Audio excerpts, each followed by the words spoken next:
D'abord, parce que l'école est le premier lieu de transmission de savoir et de valeurs. Elle a pour mission l'émancipation des futurs citoyens en privilégiant le questionnement sur nos pratiques et notamment celles qui concernent le reste du vivant, en particulier les animaux. Elle doit interroger notre place dans la biosphère et envisager d'autres relations avec les animaux, moins destructrices et moins dominatrices. De plus, le respect des animaux doit se concevoir pour les animaux eux-mêmes et non seulement pour les services, dont les services écosystémiques, qu'ils nous rendent. Il s'agit ici de considérer les animaux comme fins et non comme moyens au service de nos propres fins. Pour ce faire, les données scientifiques foisonnantes concernant les animaux doivent être actualisées dans les programmes. La sentience, capacité à éprouver des états affectifs positifs ou négatifs, a acquis de l'importance pour la prise en compte des intérêts des animaux dans la sphère éthique.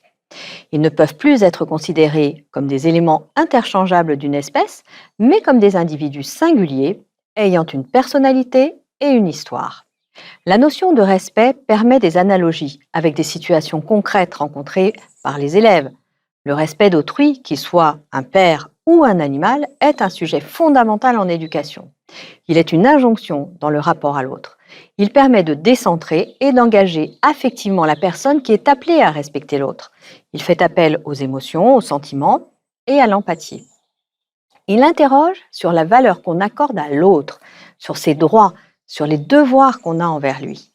Or, la reconnaissance des animaux comme êtres vivants doués de sensibilité dans le Code civil et la sentience, critères pertinents en éthique animale, oblige à élargir le champ d'application du respect à tous les animaux reconnus scientifiquement sensibles.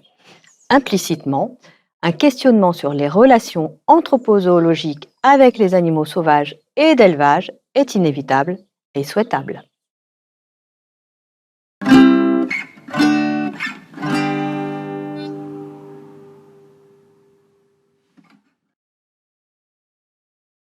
Quels sont les bénéfices de sensibiliser au respect des animaux dès l'enfance? Eh bien, cela permet de développer la sensibilité de l'enfant et de le conduire par l'observation au respect de l'autre, de celui qui est différent de nous.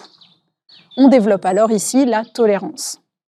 Cela permet aussi de développer l'altruisme envers d'autres êtres humains. Enfin, cela favorise chez le futur citoyen le sens des responsabilités et de la coopération et le rejet de la violence et des discriminations arbitraires entre humains.